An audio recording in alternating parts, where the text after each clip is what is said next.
ఇదే సమయంలో జనసేన బీజేపీ పోటీ చేసే స్థానాలు అభ్యర్థులపై రాష్ట్ర వ్యాప్తంగా చర్చ జరుగుతోంది. మొదట 24 చోట్ల పోటీ చేస్తానంటూ చెప్పిన జనసేన బీజేపీ ఎంట్రీతో 3 సీట్లు త్యాగం చేసింది. ఒక ఎంపీ స్థానాన్ని వదులుకున్న విషయం కూడా మనకు తెలిసిందే. ఇక మిగిలిన 21 నియోజకవర్గాలకు ఇప్పటికే 6 అభ్యర్థిని ప్రకటించగా ఈ రోజు మరో 5 నియోజకవర్గాలపై క్లారిటీ ఇచ్చారు జనసేనాని పవన్. భీమవరం, రాజోలు, నరసాపురం, ముంగటూరు, తాడేపల్లిగూడెం నియోజకవర్గాల్లో అభ్యర్థులపై క్లారిటీ ఇచ్చేశారు పవన్. ఇంకా 10 చోట్ల ఎవరు పోటీ చేస్తారు అనేదే సస్పెన్స్. ఇక బీజేపీకి కేటాయించిన సీట్లపై ఇంతవరకు ఏ ప్రకటన లేదు. ఈ పరిస్థితుల్లో జనసేన బీజేపీ పోటీ చేయబోయే స్థానాలపై 10 ఎక్స్క్లూజివ్ రిపోర్ట్ చూద్దాం. టీడీపీ, జనసేన, బీజేపీ కూటమి సీట్లు, పోటీ చేసే అభ్యర్థులపై విశ్లేషణ మనం విందాం. మనతో పాటు అసిస్టెంట్ ఎడిటర్ సతీష్ కూడా ఉన్నారు. సతీష్, జనసేన అండ్ బీజేపీ కలిపి మొత్తం 31 అసెంబ్లీ సీట్లలో అలాగే 8 ఎంపీ సీట్లలో పోటీ చేయబోతున్నాయి. Right. Already Bharatiya Janata party అలాగే జనసేనకు సంబంధించి 30 అసెంబ్లీ స్థానాలు, 8 ఎంపీ స్థానాలు కేటాయించాలని తెలుగుదేశం పార్టీ ఫర్మ్గా డిసైడ్ అయింది. ఆల్రెడీ జనసేన 3 ఎంపీ స్థానాలను ముందుకు ప్రకటించారు, పవన్ కళ్యాణ్ స్వయంగా ప్రకటించారు. అయితే ఈ సర్దుబాట్లలో భాగంగా కొంత సమస్యలు వస్తున్నాయన్న నేపథ్యంలో అటు జనసేన ఒక ఎంపీ స్థానాన్ని కూడా తగ్గించుకుంది. ఇప్పుడున్న పరిస్థితుల నేపథ్యంలో ఆల్రెడీ పవన్ కళ్యాణ్ 11 స్థానాలకు సంబంధించి అభ్యర్థులను ప్రకటించేశారు. కరెక్ట్గా మనం ఈ అనాలిసిస్ స్టార్ట్ చేయడానికి ఒక గంట ముందే మరో 5 అభ్యర్థులు కూడా ప్రకటించారు. ఇంకా 10 స్థానాలకు అభ్యర్థులు ప్రకటించాల్సి ఉంది. రేపు తెలుగుదేశం పార్టీ అభ్యర్థులను కూడా ప్రకటించబోతోంది. ఓవరాల్గా భారతీయ జనతా పార్టీకి సంబంధించి 2 రోజులు లిస్ట్ రాబోతుంది. దీనికి సంబంధించిన ఎక్స్క్లూజివ్ రిపోర్ట్ ఎన్టీవీ చేతికి చిక్కింది. అటు జనసేనలో మిగతా 10 స్థానాల అభ్యర్థులు ఎవరు, అలాగే భారతీయ జనతా పార్టీకి సంబంధించి భారతీయ జనతా పార్టీ పోటీ చేయబోతున్న 10 అసెంబ్లీ స్థానాలు అలాగే 6 ఎంపీలకు సంబంధించి ఎవరి అభ్యర్థిత్వాలు ఖరారయ్యే దానికి సంబంధించి మనం ఇప్పుడు విశ్లేషణ అందించబోతున్నాం. కృప, మొదటగా మనం జనసేన ఎంపీలుగా ఎవరు పోటీ చేయబోతున్నారు అనేది కూడా మనం చూద్దాం. కాకినాడ నుండి పవన్ కళ్యాణ్ పోటీ చేస్తున్నారు. అలాగే మచిలీపట్నం నుంచి బాలశౌరి, వీళ్ళిద్దరే జనసేన నుండి ఎంపీ అభ్యర్థి. ఎందుకంటే నేను ఇందాక చెప్పాను, జనసేన 3 ఎంపీ స్థానాల్లో పోటీ చేయాలనుకుంది. ఈ రెండింటితో పాటు అనకాపల్లి నుంచి పోటీ చేయాలని అనుకుంది. అనకాపల్లి నుంచి పవన్ కళ్యాణ్ సోదరుడు నాగబాబు దాదాపు తానే అభ్యర్థినని ఆయన ప్రచారం కూడా స్టార్ట్ చేశారు ఒకనొక టైంకి. మన ఈ సర్దుబాటులో భాగంగా భారతీయ జనతా పార్టీ 6 ఎంపీ స్థానాలు కావాలని కరాఖండికి చెప్పిన నేపథ్యంలో ఒక రకంగా పవన్ కళ్యాణ్ ఒక ఎంపీ స్థానాన్ని వదులుకున్న నేపథ్యంలో జనసేన ఈ 2 స్థానాల్లోనే పోటీ చేస్తోంది. ముందు మన బాలశౌరి కోసం చెప్పుకుందాం. మచిలీపట్నం ప్రస్తుతం ఇది వైఎస్ఆర్ కాంగ్రెస్ పార్టీ సిట్టింగ్ స్థానం. బాలశౌరి వైఎస్ఆర్ కాంగ్రెస్ పార్టీకి చెందిన సిట్టింగ్ ఎంపీ. కొద్ది రోజుల కిందటే ఆయన జనసేనలో చేరారు. ఆయన అభ్యర్థిత్వం దాదాపు ఖరారైంది. ఇంకా పవన్ కళ్యాణ్ అఫీషియల్ గా ఆయన పేరు అనౌన్స్ చేయాల్సి ఉంది. ఇక అంతకన్నా ఇంట్రెస్టింగ్ ఫ్యాక్టర్ ఏంటంటే పవన్ కళ్యాణ్ కాకినాడ నుంచి ఎంపీ అభ్యర్థిగా ఉండడం. సతీష్, ఇక్కడ పిఠాపురం నుండి కూడా ఎమ్మెల్యేగా పోటీ చేస్తున్నారు పవన్ కళ్యాణ్, ఇక్కడ ఎంపీగా పోటీ చేస్తున్నారు. ఈ స్ట్రాటజీ ఏంటో కూడా మనం ఇక్కడ చాలా ఇంట్రెస్టింగ్. ఎందుకంటే కాకినాడకు సంబంధించి సానా సతీష్ జనసేన అభ్యర్థిగా రంగంలో ఉంటారని ప్రచారం బలంగా సాగింది. కానీ ఇక్కడ పవన్ కళ్యాణ్ కాకినాడ ఎంపీ బరిలో దిగుతున్నాడు అనేది చాలా ఆసక్తికరంగా మారుతోంది. ఎందుకంటే ఆయన పిఠాపురం అసెంబ్లీ నుంచి కూడా అభ్యర్థిగా రంగంలో దిగపోతున్న దాదాపు ఖాయం అయిపోయింది. రేపు మాపు దానికి సంబంధించి కూడా అఫీషియల్ ప్రకటన రాబోతుంది. అంటే రేపు కనుక అటు మళ్ళీ ఎన్డీఏ కనుక అధికారంలోకి వస్తే ఆల్రెడీ జనసేన ఎన్డీఏ భాగస్వామ్య పక్ష పార్టీగా ఉంది కాబట్టి ఒకవేళ ఎంపీగా గెలిచి ఒకవేళ కేంద్ర మంత్రి అయితే అది పార్టీ పరంగా కానీ తన రాజకీయ భవిష్యత్తు పరంగా కానీ కొంత ఊపునిచ్చే అంశంగా పవన్ కళ్యాణ్ లెక్కలు వేసుకుంటున్నట్టుగా ఒక ప్రచారం జరుగుతోంది. మరోవైపు కొందరు చెప్తున్న మాట ఏంటంటే స్వయంగా అమిత్ షా, నడ్డాతో చంద్రబాబు నాయుడు పవన్ కళ్యాణ్ భేటీ అయినప్పుడు స్వయంగా అమిత్ షాని మీరు ఎందుకు ఎంపీగా పోటీ చేయకూడదని పవన్ కళ్యాణ్కి ప్రపోజల్ చేశారన్న ప్రచారం కూడా మరోవైపు సాగుతోంది. అయితే పిఠాపురం నుంచి కూడా ఆయన అసెంబ్లీకి పోటీ చేస్తున్నారు. ఈ రకమైన కన్ఫ్యూజన్ ఉంది. బట్ జనసేన క్యాడర్లో అంటే ఈయన ఎంపీగా అయితే ఢిల్లీ రాజకీయాలుగా పరిమితం అవుతారా, ఇక్కడ రాజకీయాలు చేయరా అన్న ఒక రకమైన వ్యతిరేక భావన కూడా కొందరిలో కలుగుతున్న నేపథ్యం ఇక్కడ కనిపిస్తోంది. గతంలో కూడా ఆయన 2 స్థానాల నుంచి పోటీ చేసి 2 స్థానాల నుంచి ఓడిపోయారు. ఈసారి కూడా ఒక రకంగా అదే ప్రయోగం చేస్తున్నారు. ఒకవైపు ఎంపీగా పోటీ చేస్తున్నారు, మరోవైపు ఎమ్మెల్యేగా పోటీ చేయడానికి రంగం సిద్ధమవుతుంది. మరి ఎమ్మెల్యేగా పోటీ చేస్తారా, చేయరా, కేవలం ఎంపీ స్థానానికే పరిమితం అవుతారా, ఒకవేళ అలా జరిగితే జనసేన క్యాడర్ ఎలా తీసుకుంటుంది అనేది ఆసక్తికరం. ఎందుకంటే ఇప్పటికే జనసేనకు సంబంధించి ఒక 30 స్థానాలు కావాలి, 44 స్థానాలు కావాలి అంటూ రకరకాల కాపు సామాజిక వర్గ నేతలు మాట్లాడడం, 30 స్థానాలు వస్తాయని ఎక్స్పెక్ట్ చేయడం, చివరికి 24 స్థానాలు రావడం, ఆ 24 స్థానాల్లో మరో 3 స్థానాలను పవన్ కళ్యాణ్ ఒక రకంగా త్యాగరాజులాగా వదులుకోవటం ఆ పార్టీ కేడర్లో కొంత అది చర్చకు దారితీసింది. అలాగే కాపు సామాజిక వర్గంలో కూడా కొంత చర్చకు దారితీసిన నేపథ్యం కనిపిస్తోంది. ఇలాంటి పరిస్థితుల్లో ఆయన అసెంబ్లీకి కూడా పోటీ చేయకుండా ఒక ఎంపీకి పోటీ చేస్తే ఖచ్చితంగా అది ప్రతికూల ప్రభావం చూపే అవకాశం ఉందన్న అంచనాలు చంద్రబాబు నాయుడు కూడా ఉన్నారంటున్నారు. అందుకే సేఫ్ జోన్లో పిఠాపురం నుంచి అసెంబ్లీ కూడా పోటీ చేసే ప్లాన్ చేస్తున్నట్టుగా ప్రచారం ఇంకొక జరుగుతుంది. క్వశ్చన్ సతీష్, పవన్ కళ్యాణ్ భీమవరంలో అంత పట్టుందని చెప్పిన వ్యక్తి భీమవరాన్ని ఎందుకు వదిలేశారు? రైట్, అంటే భీమవరంకి సంబంధించి గత ఎన్నికల్లో ఆయన పోటీ చేశారు. మధ్యలో భీమవరం 2-3 సందర్భాల్లో కూడా వెళ్ళారు. నేను ఇక్కడ తేల్చుకుంటానంటూ వారాహ యాత్రలో కూడా ఆయన ప్రకటించారు. కానీ అనూహ్యంగా భీమవరం నుంచి ఆయన తప్పుకున్నారు. తెలుగుదేశం పార్టీ నుంచి జనసేనలో చేరిన రామాంజనేయులను అభ్యర్థికి కూడా ఆయన ప్రకటించారు. అంటే ఒక పొలిటికల్గా ఒక ప్రచారం జరుగుతుంది పవన్ కళ్యాణ్ విషయంలో. అంటే పొలిటికల్ కన్సిస్టెన్సీ మిస్ అవుతున్నారు. గతంలో గాజువాక నుంచి పోటీ చేసి ఓడిపోయారు. అలాగే గతంలో భీమవరం నుంచి పోటీ చేసి ఓడిపోయారు. ఇప్పుడు మనం చూస్తే చంద్రబాబు నాయుడు ఒక్కసారి 1-2 సందర్భాల్లో చంద్రగిరి నుంచి గెలిచారు. ఆ తర్వాత ఆయన కుప్పంకి షిఫ్ట్ అయ్యారు. కంటిన్యూగా కుప్పం నుంచి పోటీ చేస్తున్నారు అక్కడి నుంచి. అలాగే జగన్మోహన్ రెడ్డి పులివెందుల నుంచి కంటిన్యూగా పోటీ చేస్తున్న వాతావరణం. అలాగే చాలామంది సీనియర్ లీడర్లు ఆ నియోజకవర్గాల నుంచి పోటీ చేస్తున్న వాతావరణం. బట్ పవన్ కళ్యాణ్ గతంలో 2 స్థానాలకు పోటీ చేసి ఆ 2 స్థానాలు ఇప్పుడు పోటీ చేయట్లేదు. మళ్ళీ భీమవరం అన్నారు, భీమవరం నుంచి ఇప్పుడు పిఠాపురం షిఫ్ట్ అయ్యారు. మరి పిఠాపురం నుంచి కూడా పోటీ చేస్తారో లేదు ఇంకా అధికారిక ప్రకటన రావాల్సి ఉంది. కాకినాడ ఎంపీగా పోటీ చేయడం ఖాయం అంటున్నారు. దీనికి సంబంధించి కూడా ఇంకా అధికారిక ప్రకటన రావాల్సి ఉంది. కృప ఎస్, జనసేన ఈ 2 ఎంపీ సీట్లు పోటీ చేస్తుంది. ఇక ఎమ్మెల్యే సీట్లలో అంటే ఏ నియోజకవర్గాల నుండి పోటీ చేస్తున్నారో ఆ లిస్ట్ కూడా మనం చూద్దాం. రైట్, మొదట నెల్లిమర్లకు వెళ్ళిపోదాం. నెల్లిమర్ల నుండి లోకమాధవి. రైట్, జనసేన అభ్యర్థులకు సంబంధించి మనకు తెలుసు ఇప్పటికే 11 స్థానాలకు జనసేన అధినేత పవన్ కళ్యాణ్ అఫీషియల్గా అనౌన్స్ చేశారు. మరో 10 స్థానాలకు అనౌన్స్ చేయాల్సి ఉంది. ఈ అభ్యర్థులకు సంబంధించి మనం ఒకసారి మాట్లాడుకుందాం. లోకం మాధవి నెల్లిమర్ల, ఇది విజయనగరం జిల్లా కిందకు వస్తుంది. నెల్లిమర్ల లోకం మాధవి ఎప్పటి నుంచో అక్కడ కార్యక్రమాలు నిర్వహిస్తున్నారు. మిరాకిల్ గ్రూప్ ఆఫ్ కంపెనీస్ సంబంధించి ఇండస్ట్రియలిస్ట్గా ఉన్నారు. ఎప్పటి నుంచో జనసేన కార్యక్రమాలు పటిష్టంగా చేస్తున్నారు. అలాగే నెల్లిమర్లలో తెలుగుదేశం పార్టీ వీక్గా ఉంది. ఇక్కడ మాజీ ఎంపీపీ కొర్రోజు బంగారాజు ఇక్కడ తెలుగుదేశం పార్టీ యాస్పిరెంట్గా ఉన్నప్పుడు కూడా తెలుగుదేశం పార్టీకి ఇది బలమైన స్థానంగా లేదు. ఖచ్చితంగా పొత్తుల్లో భాగంగా దీన్ని ఖచ్చితంగా జనసేనకు వదులుతారన్న ప్రచారం ఎప్పటి నుంచో ఉన్న నేపథ్యంలో అటు లోకం మాధవిని ఫస్ట్ లిస్ట్లోనే పవన్ కళ్యాణ్ అఫీషియల్గా అనౌన్స్ చేసేశారు. ఇప్పుడు నెల్లిమర్ల నుంచి లోకం మాధవి విజయనగరం జిల్లాలో దక్కిన ఏకైక సీటు జనసేనకి ఈ సీటు. ఇక పాలకొండకు సంబంధించి చూస్తే అంతకు ముందు ఉమ్మడి శ్రీకాకుళం జిల్లా, ఇప్పుడు పార్వతీపురం జిల్లాలో ఉంది పాలకొండ. ఇది ఎస్టీ రీజన్ నియోజకవర్గం. ఈ పడాల భూదేవి సీతంపేట అనేది ఐటీడీఏ. ఆ ఐటీడీఏ ఏజెన్సీలో ఆమె గిరిజనులకు అటు వ్యవసాయంలో మెలకువలు, ఈ మిలెట్స్ పెంపకం వాటికి సంబంధించి ఆమె చాలా వరకు సహకారం అందించారు. అటు ఫైనాన్షియల్గా అందించారు, నాలెడ్జ్ పరంగా కూడా అందించారు. అందుకే ఆ మధ్యన ఆమెకి దేశంలోని ప్రతిష్టాత్మకమైన నారీ శక్తి అవార్డు కూడా ఆమె దక్కించుకున్నారు. ఒక రకంగా గిరిజన వర్గాల్లో కొంత ఆమెకి సానుకూలంగా ఉంది అన్న వార్తల నేపథ్యంలో పడాల భూదేవి పాలకొండ నుంచి జనసేన అభ్యర్థి కావచ్చన్న ప్రచారం బలంగా ఉంది. ఆల్రెడీ ఈమె టీడీపీలో ఉన్నారు. పాలకొండ భూదేవి ఎస్టీ సామాజిక వర్గానికి చెందిన వ్యక్తి ఆమె. ఇప్పుడు ఈ పడాల భూదేవి జనసేనలో చేరబోతున్నారంటున్నారు. జనసేన అభ్యర్థిగా రంగంలో దిగే ఛాన్స్ ఉందంటున్నారు. మీరు ఇంతకు ముందు చెప్పారు పవన్ కళ్యాణ్ అన్నయ్య నాగబాబు ఆశించారు అనకాపల్లి సీటు, కానీ ఆయన తప్పించి కొడతల రామకృష్ణకి ఇచ్చారు. అది కూడా మనం చూద్దాం. అనకాపల్లి నుండి జనసేన అభ్యర్థి నాగబాబు అనకాపల్లి ఎంపీ స్థానం ఆశించారు. ఇది అనకాపల్లి అసెంబ్లీకి సంబంధించి ఇది చాలా ఇంట్రెస్టింగ్. మొదటి లిస్ట్ లోనే కొనతల రామకృష్ణ పేరు అనౌన్స్ చేశారు. ఆల్రెడీ అనకాపల్లికి సంబంధించి ఇది హాట్ సీటు. అనకాపల్లి ఇన్ఛార్జ్ గా ఒకరు ఉన్నారు, వాళ్ళు టికెట్ ఆశించారు. తెలుగుదేశం పార్టీకి కూడా పీలా గోవిందన్న మాజీ ఎమ్మెల్యే బలమైన క్యాండిడేట్ ఉన్నారు. అయినా చాలా రోజులు కొంత రాజకీయాలకు దూరంగా ఉన్న, అంటే యాక్టివ్ పాలిటిక్స్ దూరంగా ఉన్న కొనతల రామకృష్ణ అయితే అనూహ్యంగా సీట్ సంపాదించుకున్నారు. అయితే ఒక ఫ్యాక్టర్ ఏంటంటే దాడి వీరభద్రరావు కూడా లేటెస్ట్గా వైసీపీని వీడి టీడీపీలో చేరిన నేపథ్యంలో గతంలో దాడి వర్సెస్ కొనతాలు అన్నట్టుగా అనకాపల్లి రాజకీయం నడిచేది, నువ్వో నేను అన్నట్టుగా వర్గపోరు నడిచేది. కానీ వీళ్ళిద్దరిని కలిపేయగలిగారు చంద్రబాబు నాయుడు అన్న ప్రచారం అయితే జరుగుతోంది. చూద్దాం కొనతాల రామకృష్ణ సంగతి ఏం కాబోతుందో. అలాగే విశాఖ దక్షిణ వంశీకృష్ణ యాదవ్, విశాఖ దక్షిణ ఈ వంశీకృష్ణ యాదవ్ కూడా వైఎస్ఆర్ కాంగ్రెస్ పార్టీ ఎమ్మెల్సీ కొద్ది రోజుల కిందట జనసేనలో చేరారు. ఆల్రెడీ ఈయనపై వేటు కూడా పడింది వైసీపీ పరంగా.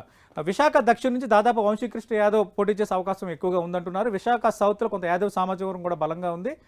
జనసేనకు సంబంధించి కీలకంగా ఉన్నారు ఈ మధ్యకాలంలో పార్టీలో చేరిన తర్వాత. వంశీకృష్ణ యాదవ్ విశాఖ దక్షిణ నుంచి జనసేన అభ్యర్థిగా రంగంలో దిగడం దాదాపు ఖాయమైపోయింది. ఓకే, నెక్స్ట్ పెందుర్తి నుంచి ఇద్దరు అభ్యర్థులు పోటీ పడుతున్నారు, శివశంకర్ అండ్ పంచకర్ల. పెందుర్తి కొంచెం జనసేనకు అటు తేలని అంశంగా ఉంది. ఎందుకంటే శివశంకర్ మాజీ బ్యూరోక్రాట్, ఈయన జనసేన రాష్ట్ర ప్రధాన కార్యదర్శి, అధికార ప్రతినిధి, పబ్లిక్ అఫైర్స్ కమిటీ మెంబరు, చాలా కీలకంగా ఉన్న వ్యక్తి. అంతకుమించి ఉత్తరాంధ్రకు సంబంధించి పార్టీ వ్యవహారాలకు దాదాపు పూర్తి బాధ్యులుగా ఉన్నారు ఇన్ని రోజులు.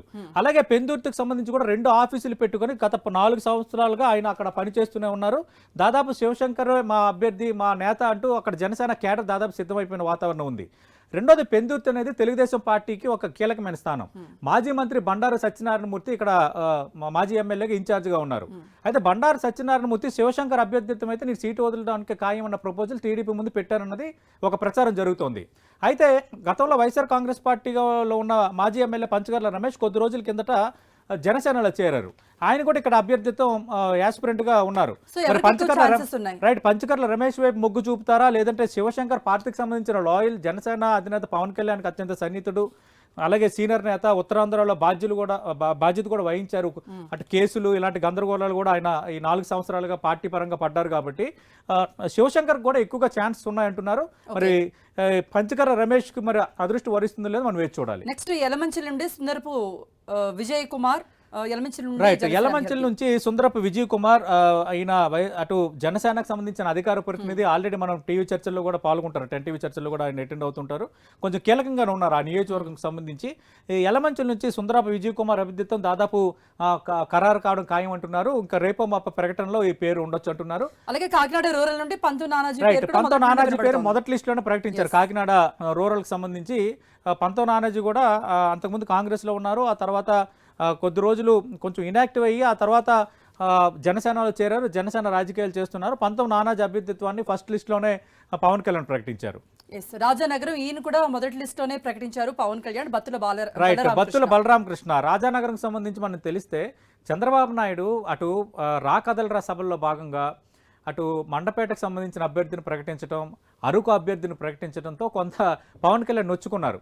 ఆయన కూడా మిత్రధర్మం పాటించాలంటూ 2 స్థానాలకు అభ్యర్థులని ప్రారంభంలోనే ప్రకటించేశారు. అలా ప్రకటించిన అభ్యర్థి రాజానగరం నుంచి బత్తుల బాలరామకృష్ణ ఆయన పోటీ చేయబోతున్నారు. ఇక నిడదవోలు నుంచి కందుల లక్ష్మీ దుర్గేష్. ఇది కొంచెం ఇంట్రెస్టింగ్ ఫ్యాక్టర్. కందుల లక్ష్మీ దుర్గేష్ రాజమండ్రి రూరల్ కి జనసేన ఇన్ఛార్జ్ గా ఉన్నారు. రాజమండ్రి రూరల్ నుంచి దాదాపు అభ్యర్థిత్వం ఖరారు అనుకున్నారు. మొత్తం గ్రౌండ్ కూడా ప్రిపేర్ చేసుకున్నారు. బట్ రాజమండ్రి రూరల్ అనేది తెలుగుదేశం పార్టీ సిట్టింగ్ స్థానం. గోరంట్ల బుచ్చి చౌదరి అక్కడ ఎమ్మెల్యేగా ఉన్న నేపథ్యంలో ఇక సిట్టింగ్లందరికీ మేము టికెట్ ఇస్తామని దాదాపు హామీ ఇచ్చామని చంద్రబాబు నాయుడు పవన్ కళ్యాణ్ కొంత కన్విన్స్ చేశారు. ఈ నేపథ్యంలోనే కందుల లక్ష్మీ దుర్గేష్ నిడదవోలుకి షిఫ్ట్ చేశారు. నిడదవోలు నుంచి కందుల లక్ష్మీ దుర్గేష్ ఈసారి పోటీ చేయబోతున్నారు. అంటే ఆయన సొంత స్థానం కాదు ఇది. మరి చూడాలి కందుల లక్ష్మీ దుర్గేష్ ఎంతవరకు నిడదవోలులో నెట్టుకు రాగలరు. నెక్స్ట్ పిఠాపురం నుండి పవన్ కళ్యాణ్. మరి అక్కడ నేతలు సహకరిస్తారా లేదా అనేది కూడా ఇంట్రెస్టింగ్ పాయింట్. రైట్, ఇది కూడా ఇంట్రెస్టింగ్. పవన్ కళ్యాణ్ ఇందాక అనుకున్నట్టుగా కాకినాడ ఎంపీగా బరిలో దిగే అవకాశాలు ఉన్నాయంటున్నారు. అలాగే పిఠాపురం నుంచి అసెంబ్లీ అభ్యర్థిగా రంగంలో దిగే ఛాన్స్ ఉన్నాయంటున్నారు. అయితే పిఠాపురం నుంచి తెలుగుదేశం పార్టీ ఇన్ఛార్జిగా వర్మ ఉన్నారు. గతంలో కూడా ఆయన ఇండిపెండెంట్ గా విజయం సాధించారు. ఈసారి వర్మ ఎవరు పోటీలో ఉన్నా కూడా నేను మళ్ళీ పోటీ చేస్తాను, ఖచ్చితంగా మాకు ఇవ్వాల్సిందన్న భావంలో ఆయన ఉన్నారంటున్నారు. బట్ ఆయన కొంత చల్లార్చే ప్రయత్నం చంద్రబాబు నాయుడు వైపు నుంచి జరుగుతుందన్న ఒక ప్రచారం జరుగుతుంది. మరి ఆయన చల్లారరా? ఒకవేళ పవన్ కళ్యాణ్ పోటీ చేస్తే వర్మ కూడా మళ్ళీ ఇండిపెండెంట్ గా వేస్తే మళ్ళీ పవన్ కళ్యాణ్ పరిస్థితి ఏంటి, ఇలాంటి రకరకాల చర్చలు జరుగుతున్నాయి. నేనే గెలిపిస్తాను, నేనే గెలుపు అందిస్తానంటూ కూడా ఆయన అందుకు రేపో మాపో చూద్దాం ఏం జరగబోతుందో. ఇక రామచంద్రాపురం నుంచి దొరబాబు పేరు వినిపిస్తోంది. చిక్కాల రామచంద్రరావుకు బంధువు ఈయన. చిక్కాల దొరబాబు పేరు దాదాపు ఖరారైంది అంటున్నారు. చూద్దాం అక్కడ ఏం జరగబోతుందో. నెక్స్ట్ రాజోల్ నుండి దేవ వరప్రసాద్, ఈయన రిటైర్డ్ ఈ రోజే ప్రకటించారు పవన్ కళ్యాణ్. రైట్, ఇది రాజోలు ఎస్సీ రిజర్వ్ నియోజకవర్గం. 2019 ఎన్నికల్లో జనసేన గెలిచిన ఏకైక స్థానం రాజోలు. రాజోలు నుంచి రాపాక వరప్రసాద్ విజయం సాధించారు. తర్వాత వైఎస్ఆర్ కాంగ్రెస్ పార్టీలోకి వెళ్ళిపోయారు. ఈసారి వైఎస్ఆర్ కాంగ్రెస్ పార్టీ అభ్యర్థిగా ఆయన అమలాపురం ఎంపీ అభ్యర్థిగా రంగంలో దిగుతున్నారు రాపాక వరప్రసాద్. అయితే దేవరప్రసాద్ మాజీ ఐఏఎస్ అధికారి. ఈయన చాలా జిల్లాల్లో జాయింట్ కలెక్టర్ గా, ఐఏఎస్ గా, వివిధ శాఖలకు కార్యదర్శి కూడా పనిచేసిన నేపథ్యం ఉన్న వ్యక్తి. అలాగే జనసేనకు కొంత రాజకీయ సలహాదారుల టీంలో కూడా దేవరప్రసాద్ ఉన్నారు. ఈ రోజు మనం చూసాం, ఆల్రెడీ పవన్ కళ్యాణ్ ప్రకటించారు రాజోల్ నుంచి దేవరప్రసాద్ రంగంలో ఉండబోతున్నారు. నెక్స్ట్ రాజాబాబు అమలాపురం. రైట్, ఇక అమలాపురం ఇది అమలాపురం ఎస్సీ రిజర్వ్ నియోజకవర్గం. తెలుగుదేశం పార్టీ ఖచ్చితంగా మాకు కావాలని కోరుకుంటోంది. దాదాపు తెలుగుదేశం పార్టీ ఎంత బలంగా కోరుతుందో అలాగే అమలాపురం సంబంధించి జనసేన కూడా బలంగా కోరుతోంది. అయితే అటు అమలాపురం సంబంధించి ఇక్కడ ఆనందరావు మాజీ ఎమ్మెల్యే ఉన్నారు తెలుగుదేశం పార్టీ ఇన్ఛార్జిగా. అయితే నిమ్మకాయల చినరాజప్ప ఎట్టి పరిస్థితుల్లో ఇది టీడీపీ అంటే ఆనందరావుకే ఇవ్వాలి. ఒకవేళ అమలాపురం టికెట్ టీడీపీ కేటాయిస్తే ఆనందరావుకి ఈసారి టికెట్ ఇవ్వకూడదన్న భావనలో నిమ్మకాయల చినరాజప్ప ఉన్నారంటున్నారు. ఆ ఒత్తిడి కూడా కొంత తెలుగుదేశం పార్టీపై బాగా పనిచేసింది అంటున్నారు. ఈ నేపథ్యంలో ఈ సీట్ని పొత్తుల్లో భాగంగా జనసేనకు వదిలేయడానికి తెలుగుదేశం పార్టీ సిద్ధమైంది. రాజాబాబు ఇక్కడ జనసేనకు సంబంధించి ఇన్ఛార్జిగా ఉన్నారు. ఈసారి దాదాపు అమలాపురం నుంచి జనసేన పోటీ చేసే అవకాశాలు ఉన్నాయంటున్నారు. రాజాబాబు అభ్యర్థిత్వం దాదాపు ఖరారైంది అంటున్నారు. నెక్స్ట్ భీమవరం నుండి పులపర్తి రామాంజనేయులు. భీమవరం అనేది అత్యంత కీలకం. మనం ఇందాకలా మాట్లాడుకున్నాం. గత ఎన్నికల్లో భీమవరం గాజువాకలో 2 స్థానాల్లో ఓడిపోయారు. అయితే ఈసారి భీమవరంలో కొంత పవన్ కళ్యాణ్ కొంత గ్రౌండ్ ప్రిపేర్ చేసుకున్నారని చర్చ బలంగా సాగింది. రైట్, ఇజ్జత్ కా సవాల్ అన్నట్టుగా జనసేన క్యాడర్ కూడా తీసుకుంది. కానీ అనూహ్యంగా భీమవరం నుంచి పోటీ చేయట్లేదని పవన్ కళ్యాణ్ నిర్ణయం తీసుకున్న నేపథ్యంలో టీడీపీకి చెందిన పులవర్తి రామాంజనేయులు 2 రోజుల కిందటే జనసేనలో చేరారు. జనసేన అభ్యర్థిగా భీమవరం నుంచి ఈసారి రంగంలో ఉండబోతున్నారు. ఇంకో ఇంట్రెస్టింగ్ ఫ్యాక్టర్ ఏంటంటే ప్రస్తుతం భీమవరం ఎమ్మెల్యేగా ఉన్న వ్యక్తి అంటే వైఎస్ఆర్ కాంగ్రెస్ పార్టీ సిట్టింగ్ ఎమ్మెల్యేకి పులపర్తి రామాంజనేయులు బంధువు కావడం అనేది ఇక్కడ మనం చెప్పుకోదగ్గ అంశం. ఇక్కడ కూడా మరొక బంధువే ముద్రగడ పద్మనాభానికి బొలిశెట్టి శ్రీనివాస్ తాడేపల్లిగూడెం నుండి తాడేపల్లిగూడెం కాపు ఉద్యమ నేత ముద్రగడ పద్మనాభంకు బొలిశెట్టి శ్రీనివాస్ వేంకడ అవుతారు. యాక్చువల్గా ముద్రగడను జనసేనలోకి తీసుకురావడానికి చాలా ప్రయత్నం చేశారు బొలిశెట్టి శ్రీనివాస్. కానీ చివరి వరకు ముద్రగడ కొన్ని లేఖలు రిలీజ్ చేయటం, మా ఇంటికి వస్తానని పవన్ కళ్యాణ్ రాలేదని అనటం, ఇలాంటి పరిణామాలు చోటు చేసుకోవటం, మళ్ళీ వైఎస్ఆర్ కాంగ్రెస్ పార్టీ నేతలు చేరటం, ఆయన 15 లేదా 16 తారీఖున అఫీషియల్గా చేరబోతున్నారు వైఎస్ఆర్ కాంగ్రెస్ పార్టీలో. అయితే బొలిశెట్టి శ్రీనివాస్కి టికెట్ దక్కుతుందా దక్కదా అన్న చర్చ జరిగింది. ఎందుకంటే భారతీయ జనతా పార్టీ గతంలో గెలుచుకున్న సీటు 2014లో మాణిక్యాలరావు ఇక్కడ నుంచి విజయం సాధించారు భారతీయ జనతా పార్టీ నుంచి, క్యాబినెట్లో మంత్రి కూడా ఉన్నారు. అందుకు భారతీయ జనతా పార్టీ బలంగా ఈ స్థానాన్ని కోరుకుంది. కానీ పవన్ కళ్యాణ్ కొంత తన మాట నెగ్గించుకున్నారు. బొలిశెట్టి శ్రీనివాస్కు ఆల్రెడీ అభ్యర్థిత్వాన్ని ఖరారు చేశారు. నెక్స్ట్ నరసాపురం ఈ రోజు కన్ఫర్మ్ చేశారు. అలాగే ఇప్పుడు బొమ్మడి నాయకర్ని కూడా పవన్ కళ్యాణ్ ఈ రోజు కన్ఫర్మ్ చేశారు. నరసాపురం సంబంధించి బొమ్మడి నాయకర్ కోసం మనం మాట్లాడుకోవాలి. గత ఎన్నికల్లో బొమ్మడి నాయకర్ గట్టి పోటీ ఇచ్చారు నరసాపురం అసెంబ్లీ నియోజకవర్గం నుంచి. అయితే బొమ్మడి నాయకర్కి దక్కుతుందా దక్కదా అంటూ 2-3 పేర్లు కూడా తెర ముందుకు వచ్చాయి. కొత్తపల్లి సుబ్బారాయుడు మాజీ మంత్రి, ఈ మధ్యన ఆయన జనసేనలకు దగ్గర అయ్యారు. ఆయన పేరు కూడా వినిపించినప్పటికీ ఫైనల్గా కొంత లాయల్టీకి పెద్దపీట వేశారా పవన్ కళ్యాణ్ అన్న ఒక అంశం అయితే బొమ్మడి నాయకర్ విషయంలో మనం కొంత ఒప్పుకోవాలి. ఎందుకంటే బొమ్మడి నాయకర్ గత ఎన్నికల్లో గట్టి పోటీ ఇచ్చారు. ఈ 5 సంవత్సరాలు జనసేన పార్టీని పట్టుకునే ఉన్నారు. పార్టీ కార్యక్రమాలు సీరియస్గా నిర్వహించిన నేపథ్యంలో మళ్ళీ బొమ్మిడి నాయకర్కు నరసాపురం నుంచి అవకాశం ఇచ్చారు. ఈయన మత్స్యకార సామాజిక వర్గానికి చెందిన వ్యక్తి కాబట్టి చూద్దాం ఇక్కడ ఏం జరగబోతుందో. నెక్స్ట్ ధర్మరాజు ఉంగుటూరుకు సంబంధించి కూడా భారతీయ జనతా పార్టీ బలంగా కోరుకున్న సీటు ఉంగుటూరు. అలాగే గన్ని ఆంజనేయులు తెలుగుదేశం పార్టీ మాజీ ఎమ్మెల్యే, ఆయన కూడా ఈ సీటు కొంత బలంగా కోరుకున్నారన్న ప్రచారం బలంగా సాగింది. అయితే ధర్మరాజు చాలా రోజుల నుంచి జనసేనలో ఉన్నారు. ఒక ట్రస్ట్ పెట్టుకొని ఇప్పటికే చాలా కార్యక్రమాలు నిర్వహిస్తున్న నేపథ్యంలో ఉంగుటూరు నుంచి ధర్మరాజు అభ్యర్థిత్వాన్ని దాదాపు జనసేన ఖరారు చేసింది. నెక్స్ట్ అవనిగడ్డ నుండి వికృతి శ్రీనివాసరావు జనసేన అభ్యర్థిగా. రైట్, ఇక అవనగడ్డకు సంబంధించి మనం చూస్తే వికృతి శ్రీనివాసరావు దాదాపు అభ్యర్థిత్వం ఖరారైంది అంటున్నారు. అవనగడ్డకు సంబంధించి ఇది కాపు సామాజిక వర్గం ఎక్కువగా ఉండే నియోజకవర్గం. Already YSR Congress party sitting సంబంధించి సింహాద్రి రమేష్ సిట్టింగ్ శాసనసభ్యుడిగా ఉన్నారు. ఆయనకు కాకినాడ ఎంపీ సమన్వయకర్తగా నియమించి మళ్ళీ వెనక్కి తీసుకున్న నిర్ణయాన్ని అవనగడ్డ నుంచి మీరు పోటీ చేయాలని చెప్పిన నేపథ్యంలో మరి వికృతి శ్రీనివాసరావు అవనగడ్డ నుంచి జనసేన అభ్యర్థిగా పోటీ పడుతున్నారు. మరి సింహాద్రి రమేష్కి ఎంతవరకు పోటీ ఇవ్వగలుగుతారో మనం వేచి చూడాల్సిన అంశం. ఇక తెనాలి నుండి ముందుగా అనుకున్నట్టుగానే నాదెండ్ల మనోహర్కి రైట్, తెనాలకు సంబంధించి కూడా కొంత తలనొప్పి ఎదురైంది. ఎందుకంటే తెనాలకు సంబంధించి ఆలపాటి రాజా మాజీ మంత్రి, ఆయన సొంత నియోజకవర్గం, ఆయన కన్విన్స్ చేసి ఫైనల్గా నాదెండ్ల మనోహర్కు అయితే ఇక్కడ అభ్యర్థిత్వాన్ని ఖరారు చేశారు. ఒక రకంగా జనసేనలో నెంబర్ 2గా చలామణి అవుతున్నారు. పిఎస్సి కమిటీ చైర్మన్గా ఉన్న నేపథ్యంలో నాదెండ్ల మనోహర్ పాత నియోజకవర్గం నుంచే ఈసారి జనసేన అభ్యర్థిగా రంగంలో ఉండబోతున్నారు. నెక్స్ట్ దర్శి నుండి గరికపాటి వెంకట్రావు. రైట్, దర్శి నుంచి గరికపాటి వెంకట మరి సీటు దక్కుతుందో లేదో చూడాలి. ఎందుకంటే 21 స్థానాలకే పవన్ కళ్యాణ్ పరిమితం అయ్యారు కాబట్టి కొంత ఇది డౌట్గానే అనిపిస్తోంది. గరికపాటి వెంకట్ ఎన్ఆర్ఐ, యాక్చువల్గా గరికపాటి వెంకట్ కమ్మ సామాజిక వర్గానికి చెందిన నేత, ఆయన భార్య కాపు సామాజిక వర్గానికి చెందిన నేత. దర్శికి సంబంధించి మనకు చూస్తే కొంచెం డిఫరెంట్ ఫ్యాక్టర్స్ అక్కడ ఉంటాయి. బూచేపల్లి శివప్రసాద్ రెడ్డి వర్గం ఇంపాక్ట్ కూడా బలంగా ఉంటుంది. అయితే ఇటు కమ్మ సామాజిక వర్గం, కాపు సామాజిక వర్గం ఈ 2 ఈక్వేషన్స్ వర్కౌట్ అవుతున్నాయి కాబట్టి ఎన్ఆర్ఐగా ఉన్న గరికపాటి వెంకట్ జనసేన అభ్యర్థిత్వాన్ని ఆశిస్తున్నారు. దాదాపు మరి అది ఖరారు అవుతుందా లేదా, 24 స్థానాల్లో పోటీకి బదులు 21 స్థానాలకు పరిమితం అయ్యారు కాబట్టి అది ఏం జరగబోతుంది అనేది ఆసక్తికరంగా మారుతోంది. ఇక తిరుపతి అరణ్య శ్రీనివాసులు. రైట్, అరణ్య శ్రీనివాసులు యాక్చువల్గా ఈయన వైఎస్ఆర్ కాంగ్రెస్ పార్టీకి సంబంధించిన చిత్తూరు ఎమ్మెల్యే, రాయలసీమ నుంచి గెలిచిన బలిజ సామాజిక వర్గం నుంచి గెలిచిన ఏకైక ఎమ్మెల్యే వైఎస్ఆర్ కాంగ్రెస్ పార్టీ నుంచి. అయితే మొన్న మార్పులు చేర్పుల్లో భాగంగా ఈయనకి ఫస్ట్ రాజ్యసభ సీట్ ఇస్తారని ప్రచారం జరిగింది.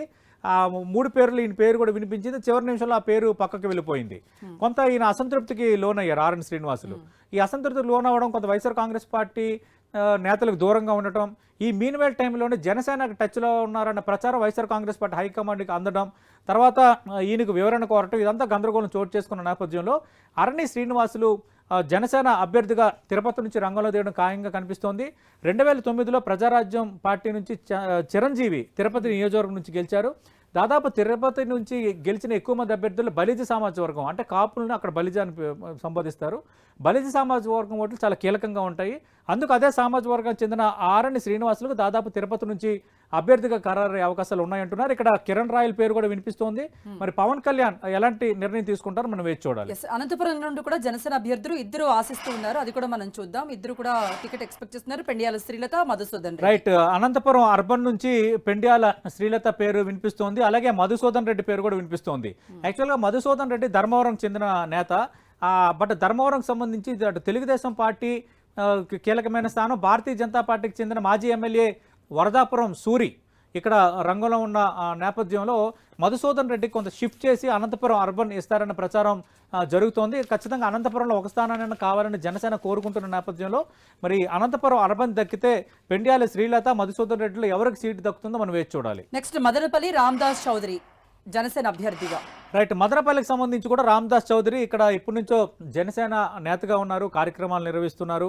అయితే మదనపల్లి అనేది వైఎస్ఆర్ కాంగ్రెస్ పార్టీకి సంబంధించిన సిట్టింగ్ స్థానం, తెలుగుదేశం పార్టీ కూడా కొంచెం బలంగా ఉన్న నేపథ్యంలో మరి రామదాస్ చౌదరికి టికెట్ దక్కుతుందా దక్కదా అంటున్నారు. ఒకవేళ తెలుగుదేశం పార్టీ అభ్యర్థి రంగంలో ఉంటే రామదాస్ చౌదరికి అభ్యర్థి ఉండకపోవచ్చు, కానీ మదనపల్లి స్థానాన్ని కొంత జనసేన బలంగా కోరుకుంటుంది అంటున్నారు. కాబట్టి ఒకవేళ ఆ 21 స్థానాల్లో మదనపల్లి కూడా ఉంటే రామదాస్ చౌదరి అభ్యర్థిత్వం దాదాపు ఖరారయ్యే అవకాశాలు ఉన్నాయి. ఇవి ఓవరాల్ గా జనసేన ఎంపీ అండ్ అసెంబ్లీ అభ్యర్థులకు సంబంధించిన లిస్ట్. ఇక బీజేపీ కూడా 6 ఎంపీ స్థానాల్లో పోటీ చేయబోతుంది, 10 అసెంబ్లీ స్థానాల్లో పోటీ చేయబోతుంది. వాటి గురించి కూడా డిస్కస్ చేసే ముందు ఒక బ్రేక్ తీసుకుందాం. చూస్తూనే ఉండండి 10 TV.